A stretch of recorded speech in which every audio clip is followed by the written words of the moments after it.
So, I woke up this morning not feeling too well, and I was remembering some of the hospital stays I was in during winter when I was having seizures outside and nobody knew what was going on and nobody was willing to help me, and I was just dropped like that. If you're thinking, well, you must have had a plan, there must have been something you could have done. No, my father made sure that I wasn't able to work. He'll say, oh, he can work and fall down and bleed and have a seizure on the way in, and he can walk 112 miles for a job interview and whatever else. No.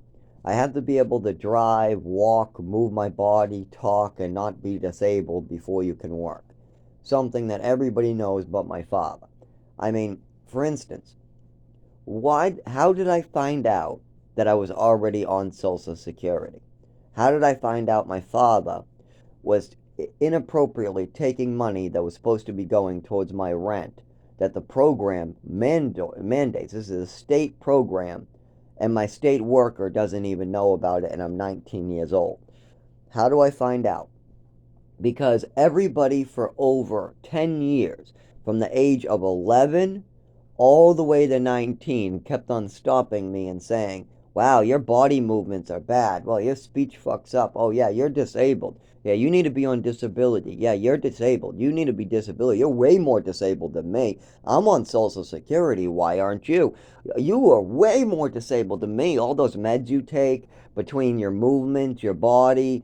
Yeah, you're way more disabled than me. You're way more disabled than me. You're way more disabled than me. I keep hearing, you should be on Social Security. I'm on Social Security. Why aren't you, Zach? I'm on Social Security. You definitely should be on it, Zach. Yeah, I hear it still to this day at 31. I was going to work and I had a seizure on the side of the road, but I continued working. But then the transportation cut out on me, and there's no way I could walk in the freezing cold. I would not make it home every day. One of my customers who's disabled, named Dan, starts driving me home. I ask him why he doesn't work. He says he has anxiety and he's on disability, and his father got him his Social Security in an apartment when he was 19, 20 years old, and that's what he does. I said, oh, so you have a lot of disabilities, huh? He goes, no, just anxiety.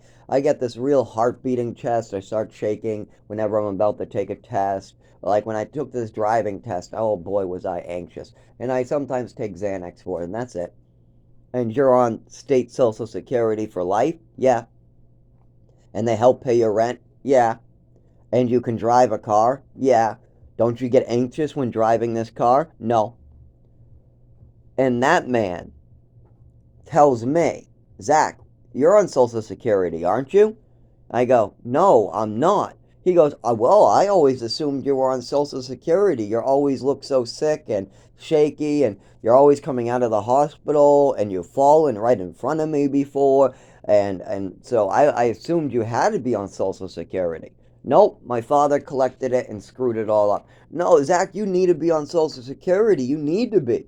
I said, I know, but I'm thinking this in my head, by the way. People like you are on it, and people like my father want to use it to better themselves while leaving their son to die in the woods. So, because there's people like my father and you out there, I get to suffer out in the woods. So, anyways, there was that going through my head this morning. Then there was also a hospital. Now, when I was living outside, there was a hospital, and I feel so bad for a guy who died in his 40s only because of our system that wants to take advantage of the disabled and let rich people benefit off of their own mistakes. Now, I'll give you an example of this. So, there's a hospital. Now, I think it's called Bay Ridge, but it might not be because when I Googled it, that looked like the other building in Lynn. This is not the one in Lynn next to where I live. There was one near Salem and Lynn that started with a B also. That is not the one we're talking about here. So it's probably not Bay Ridge. Bay Ridge is probably not the hospital I'm talking about here. But there's one in another town, a town near Haverhill. They will give you a bus ticket or give you a ride and a bus ticket to the Haverhill bus station, and that's how you get back to Lowell. Now, this hospital is for detox and mental illness.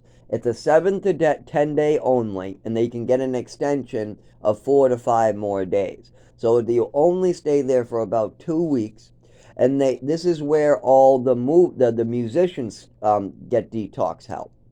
They have pictures, and all the musicians from back in the 90s, they all would go to this detox after their shows. They would go, they clean up before or after their shows. They would go to this detox slash mental hospital. It's for people who are mentally ill and have disabilities, but it also is for detoxes. But also, it is privately owned, so it's the only mental hospital slash detox in the state of Massachusetts that you could still smoke at the end. Well, every other hospital was banning smoking because of the new rule. This hospital did not have to do away with their smoking because they were privately owned by a billionaire family. Now, this hospital starts with a B. I can't remember the name of it. I keep on Googling it. In one of my next videos, I will find the name of it and I will give it to you. But the name of this hospital is not important. When I give you the name, I'm sure you can Google it and find the pictures of the movie stars and all that. What's important is the owners of this hospital, how it was built, and who was staying at it. So this hospital was built by a billionaire family that was privately owned. That's why it's privately owned. It's not owned by any corporation. It's owned by one family, a mother and a father, that had bundles of money, who decided to build a $2 million hospital and then staff it up, and it's for profit too. They get their money back through insurance companies. Why did this billionaire family build this hospital? They had a son in their 20s, coming up to be their 20s. They started building the hospital when their son was young. But this son moved into this hospital in his 20s. Brian, I actually remembered his name this morning. It was Brian.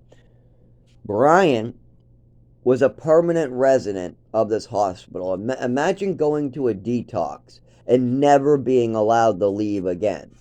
He was allowed to go in the van and do cigarette runs and things like that. He's allowed to go with the staff member on runs.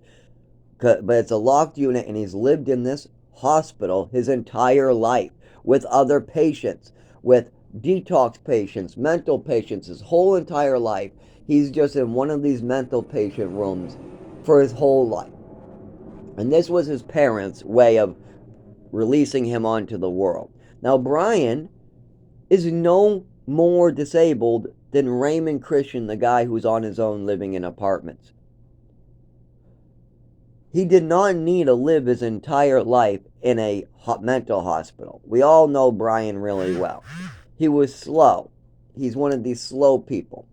But he can talk. He can change the channel. He can clean. He can mop. He's not aggressive. He's not violent. Brian was no different than Raymond Christian III. But see, the parents didn't want any responsibility. So they built probably over $2 million. They built the whole hospital. And the only agreement on the contract of giving this hospital over and having other people run it is our son gets to live here for life. So the son lived in this hospital for his 20s to 40 years old. What happened at age 40? He died of a very treatable disease, a compact colon. He got very constipated from all the pills the doctors were giving him. He got severe constipation. Nobody gave a fuck about Brian because Brian's always there. And so Brian died in his room screaming in pain of an impacted colon. And what made me think about this morning is I was trying to take a poop and I was struggling in extreme pain on the toilet. And I said, oh, this is how Brian died. That's right. And then I said, oh, poor Brian, living his whole life in a hospital. Rich, filthy rich parents with millions and billions of dollars. They build the hospital. They never visit him. They just lock him away, turn away the key. And then the poor guy dies in his 40s of a perfectly treatable disease. And then I think, this is probably how I'm going to go. My mother and father make bad decisions, and then I die of a perfectly treatable disease while there's help all around me. I mean, this guy died in a hospital. This is a mental / detox hospital. There are nurses. There are staff members. There is a doctor right in this hospital where he lives. Yet this guy dies of an impacted colon. Not even kidding. It just, yep, it burst. And the only thing the staff members had to say when we asked about where's Brian, is to tell us this story of what happened to Brian. Because any of us who were homeless, who gone to this hospital more than once, I went to the hospital at least 3 times in a 3-year period. So I was there once in one time, and then 3 years later, I was there again. And I always saw Brian. We all knew Brian really well. He lived at this hospital. No matter when you went to this hospital, you would always run into Brian because he was a permanent resident. He was the mascot, basically. They used to joke and say, "This is our mascot, Brian." And then Brian and the staff used to tell us about how they're privately owned. That's why we're allowed to smoke when no other hospitals are allowing it anymore. And this is their son, Brian, and this is the owner of the hospital's son and all that. And they got pictures up of when the place was built and Brian standing there. They got the pictures of in the 90s or whatever, all the musicians when it was first built, or I think some of them were from the 2000s. I didn't have dates on the pictures, but some of the musicians looked older and younger. So like there was Aerosmith, but he looked old. That looked like maybe a 2004 picture or a 2010 picture. It's hard to say, but Aerosmith looked really old in that picture. But anyways, and plus, I thought that he got sober a long time ago. But these are secret records too. Remember that these are you're not allowed to go out. If a movie star went to this place as a detox/rehab facility, nobody would know about it. But anyways, they got pictures of all that, and I'll try to remember the name. It won't be that hard for me to find. And I looked up Bay Ridge, and that's not it because that one's in Lynn. That was a different one I went to. But this one is not in Haverhill, but it should be one of the towns near Haverhill. And I'll recognize it right when I see the picture on Google because they show you a picture of the front door. So when I see the front door, I'll say that's it. And I'm going to try to get it for you people because I'm sure there's a news article about the death in their place because, or maybe there won't be. Maybe because the owners, it was their son, they kept it quiet. I don't really know, but the guy died in his 40s of an impacted colon, constipation, impacted colon. It literally burst inside of him. And he could have lived. He could have lived. The only reason he died is because he had shitty parents that literally built a hospital for him to live at and decided putting other random people in charge of their son was the best way forward. Hey, we'll get a bunch of interns and everything will go great. That man had no life. He never got out of the house. He never had friends, never had a girlfriend, never got out to meet people, never got to experience life, a baseball game, a football game, not anything. All he knows is the hospital and a bunch of different mental patients coming in. And then he dies in there in his 40s of a perfectly treatable disease. I wish I could say this better. I'm not doing good speaking this morning. My jaw is locked up. My leg is shaking, if you could see. I'm not doing well at all this morning. And I'm still constipated, and I wasn't able to poop myself either. I was sat on the toilet for an hour and nothing came out. But that's all because of the medications I take and all the medications my parents gave me. I also most likely will never be able to have kids. I have no sperm that comes out, and that's only due to my mother and father giving me pills, drugs, and medication. Same thing with the dry mouth. For my entire life, at the age of 14, 15, the dentist, the orthodontist were telling me to watch out for the dry mouth from the medications. At the age of 19, they told me that I got dry mouth. I need to use some of that oral dry mouth stuff or I'm going to have problems.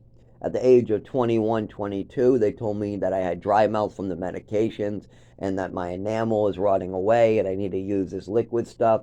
I tried to use this liquid stuff at Walgreens, but it's too expensive. I'm homeless. And then I go to the dentist at the age of 23, 24. They start pulling teeth out saying, yep, the dry mouth, we can see it oh my God, you got dry mouth.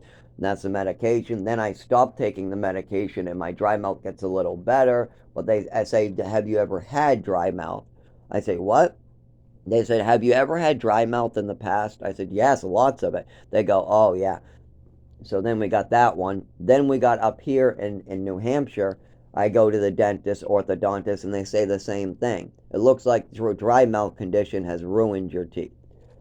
Now, could have I not gone through childhood with dry mouth? Could have I not been put on all those medicines? Would have I lived a perfectly normal childhood, not on Seroquel, Thorazine, Lamictal, Trazodone, Wellbutrin, Ritalin, Xanax, Seroquel, Remeron? Could have I lived a normal life without all those meds? Absolutely. None of those meds were necessary for me. The only meds necessary on that list were Ritalin, something for anxiety, so that would be the Xanax or Vistarol. Those were the two they gave me, but they didn't want to give me Vistarol. They preferred things like Xanax. They preferred the heavy duty, big side effect, heavy hitters.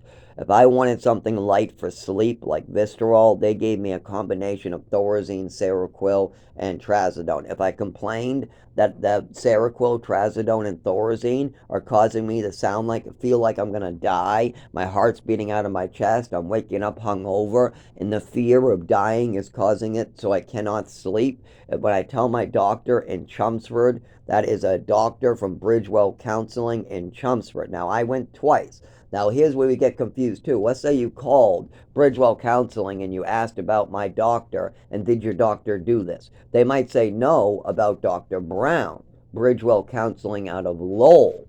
But then there's another Bridgewell Counseling out of Chelmsford. Now, Bridgewell Counseling out of Chelmsford did nothing for me. All they did was push drugs. I realize that now as an adult. But from age 16 to 18, all I did was I walked into the doctor, I told them how I felt, and then I did what they told me to do. I told my doctor that I was having problems sleeping, so he upped all these meds. I was on Seroquel and Trazodone, and now he's adding Thorazine and all these other meds. Okay, why the fuck is he doing that? Is it because I told him that my mother wanted me on these meds at age 14? I don't know. I don't know how much of this crazy stuff is all written down in crazy ways. But my doctor ups and ups. So then I come in and I keep telling him over and over and over that I'm getting this heart palpitation, extremely painful hangovers. I'm vomiting sometimes, and I'm getting this fear feeling that like I'm going to die, or this depressed feeling coming in right as I take this combination of Thorazine, Seroquel, and Trazodone. But he ups the dosages of them instead. Now, as an adult, I would want to punch that doctor in the face, and I would leave that doctor. I would say, no, doctor, I do not want you to up medicine. Sticking with this for another year is a bad idea. I've stuck with this for 2 years. 2 years, I've taken over 600 milligrams of Seroquel, over 150 milligrams of Thorazine, and over 200 milligrams of Trazodone. And I do feel so fucking tired that I can knock the fuck out, but the fear of dying keeps me awake. Because your meds are fucking with my body. I'm waking up shaking, vomiting. I'm waking up with extreme hangovers. Before I go to bed, I'm extremely hungry. I'm getting my room starting to spin. There's horrible side effects, I tell this doctor. And he goes, well, you just need to give it another year and let's go up a little more. Now, as an adult, I realize he was pill pushing. But as an 18-year-old, I thought all doctors were good. I didn't realize that my mother misinforming them on the phone could be a problem as well. So there are doctors doing this shit all the time.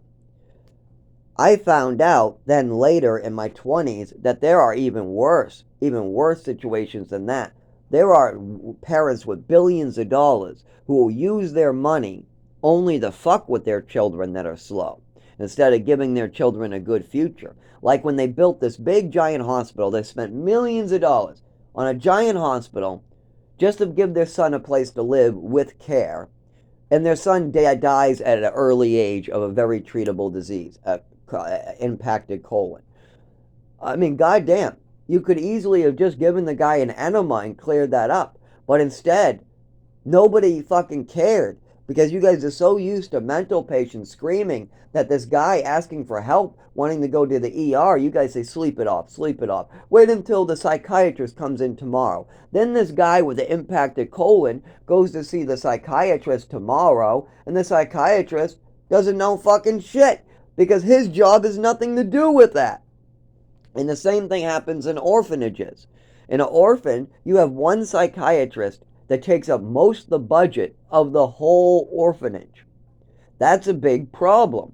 If one psychiatrist is taking up the whole budget of a giant building, that is a big problem. And this is the same thing that happens at multiple places. It's parents that are self-centered and they think that their retirement is okay to give up this. Oh, my son dies at the age of 31. My son dies at the age of 46 when he could have lived all the way to 80. That's okay because I need my retirement at the age of 88, 80, 71, whatever. So our son doesn't get to live long enough to even see his retirement, but our retirement is more important. And our choices is the reason why our son's going to die. Because if those parents at this hospital did not choose to lock their son away, if they let other people, like if they bought an apartment for him and hooked him up with a program that checks on him and ended up having him stopped by a primary care every month and had him stopped by an actual psychiatrist every month, and this guy had millions of dollars in his bank account being used for his rent, and he had all these services come into his house, I guarantee you Brian would have lived to his 80s. And they would have had to spend a fraction of the cost it would take to build a hospital. A fraction of the cost. But instead, they didn't want to do all that work because then they might have to check up on their son. Then they might get phone calls for their son. Then they would have to actually love their son. They want to drop their son off and then never see him again. Brian had never saw his parents again after he got dropped off on the hospital. I asked him, do your parents visit? He goes, never. I go, when's the last time you saw your parents? When they dropped me off at this hospital to live here.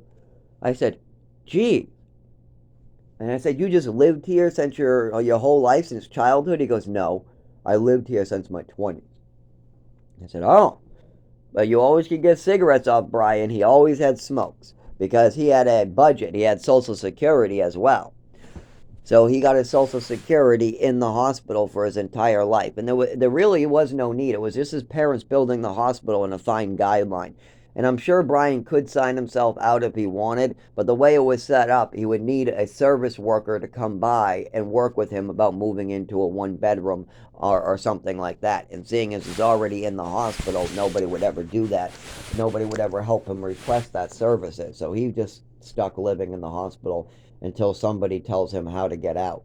When nobody was willing to show him how to file paperwork to get a different bedroom someplace else. And plus, this was a setup. It was bad. Think of it this way. This is how that happened. There was a bunch of millionaire, billionaire family members, whatever. They had a slow son. Not retarded, not like really heavily mentally ill, not somebody throwing poop on the wall. This kid is just slow, like Raymond was. He can go to a public school, but he goes to the slow room. He can do his ABCs. He can read. He can write. He can watch TV. He can use a remote. He can clean himself. He can dress himself. He can cook his own food. And he's not violent. But he's slow. But the billionaire parents are embarrassed that their son is slow. Now, the truth is, the billionaire parents probably are at fault. They probably are not giving their son the stimulus that is necessary to learn. Because Brian looked like he just never had the opportunities to learn in life. It looked like he was a little slow, but some things can cause that too. It's not always the brain. Sometimes it's the lack of information given to that brain. Because he seemed to be able to learn from the TV really well. Anyway, so they had got these billionaire parents. They have a slow son. Their slow son is now 18. He's a teenager, and he's getting, into trouble. He wants to go out into the world. He wants to go here, bring me there, bring me here. And the billionaire parents are going to their house and France, and they want to go skydiving in Italy, and they want to go on a zip train in Bermuda, and whatever else it is. And they don't got time to be watching their son. So what they did is they decided to build a hospital so their whole family, look at this great family that builds hospitals. Oh yeah, so then they get the bonus points. They can write it off their taxes, and because it's privately owned, they can actually recoup their money. So yes, they get money. It's a for-profit hospital. It's actually for profit. It is a privately owned for-profit hospital. Not only that, you got a family that owns it, so they get a tax write-off. They get a good bonus points. They can tell everybody how good they are. We're such good people. We build hospitals. Yes, we're such good people. We build hospitals. We're such good people. And yes, it did help me out. But how about their own son? Did it help their son out?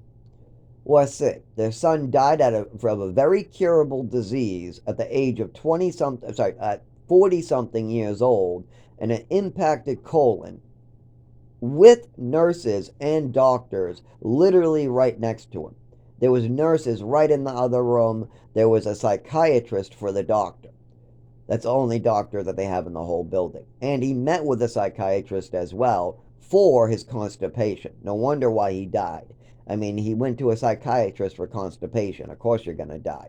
Just like my father. My father was bringing me to a psychiatrist for neurological disorder. Of course my disorder is not going to get me better. When you have a physical illness and you bring them to a psychiatrist, nothing gets better. You cannot cure a physical disorder with psychiatry. As many times as that happens, it's a big problem today.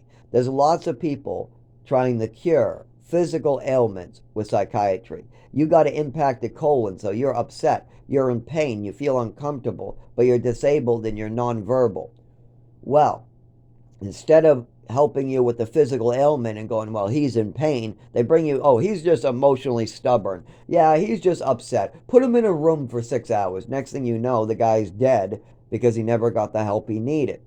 This is a big thing that's been happening. And I'm going to get you the name of that hospital. It shouldn't be that hard for me to find. Maybe it is Bridgewell, but I don't think it is Bridgewell.